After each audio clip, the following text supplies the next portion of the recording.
want him to? I'm looking at it. Yeah, no, I'm looking. The Senate is passing and passed a very, very tough sanctions. But yeah, I'm looking at it. The shipment of weapons to Ukraine has been contested over the last week.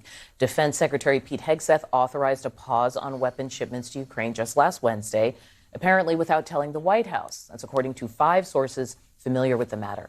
Hegseth's decision created chaos in the administration as officials tried to figure out why the halt was implemented. Listen to this exchange between President Trump and CNN's Caitlin Collins about who is responsible. Putin is not. He's not treating human beings right. He's killing too many people. So we're sending some defensive weapons to Ukraine, and I've approved that. So who ordered the pause last week? I don't know. Why don't you tell me? Joining me now to discuss, Margaret Talev, senior contributor at Axios, Haima Moore, former chief of staff to DNC chair Jamie Harrison, and Doug Heye, former RNC communications director. Doug, I'm actually going to start with you because this feels like it's also about communication and maybe lack thereof. What do you see in this moment? Because he has totally had Hegseth's back throughout all the last couple of months. And what do you think happened here? I'm reminded of what Yogi Berra said. It's deja vu all over again. And when we've seen problems within the administration from the cabinet, it always comes from DOD. We don't have these conversations about the Department of Labor, the Department of Transportation. It's always DOD.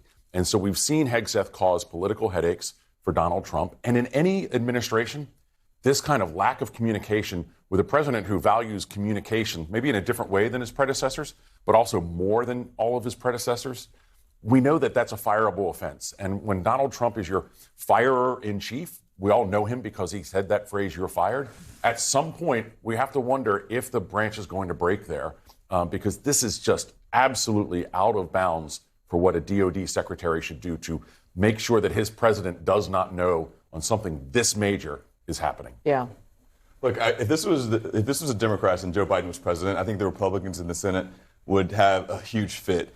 So look at this. Thom Tillis in North Carolina just decided not to run for re-election. He voted for Hegseth to become the Secretary of Defense. I think there are a lot of Republicans right now who are questioning that vote. But to your point, this is just basic on-the-job, being good at your job. If you can't inform your manager that you're going to do something, that's a problem. And so I think at some point, Donald Trump, the president, is going to get really upset about having these bad headlines. Hegseth is on TV every day.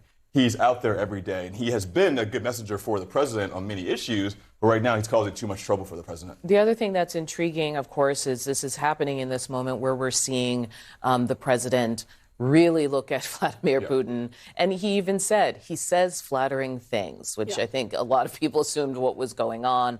And now it seems like the president is not necessarily believing it. What else is significant about this moment to you? It may be a turning point. I think, we just don't know yet. If you're Volodymyr Zelensky, your thought bubble on all this is finally? Yeah.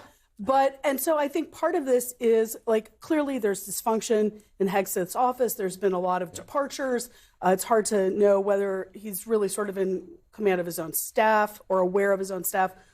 Second sort of tier is this is certainly the advisors who are still there have an agenda, and it's not a pro-Ukrainian or pro-U.S. robust support of Ukraine agenda. So there is a question about whether Hegseth is totally calling the policy shots in his shop. But I think the third piece of it is that there have been mixed signals from President Trump about what his posture toward support of Ukraine and towards drawing hard lines against Vladimir Putin is. And if he is at a turning point now, that may change his approach going forward. But I think if you were Putin watching Trump for the last, 8 years, but certainly the last since he re-entered office, you also are trying to figure out what the boundaries are and testing those boundaries right now. Okay. And speaking of boundaries, this isn't just about Ukraine. If you talk to the countries that neighbor Russia, they'll tell you they're very nervous. Every fall I speak at the Polish Economic Forum, and when you get off the plane in Poland, it is real very quickly. That's true in Latvia and Estonia and so on as well. Yeah. All right, you guys stay with us. We've got a lot of things to talk about today, and we've actually got this news just in, some good news, frankly. If you're anywhere near Philly, the trash strike in Philadelphia is over. While you were sleeping, the week-old walkout ended. The D.C.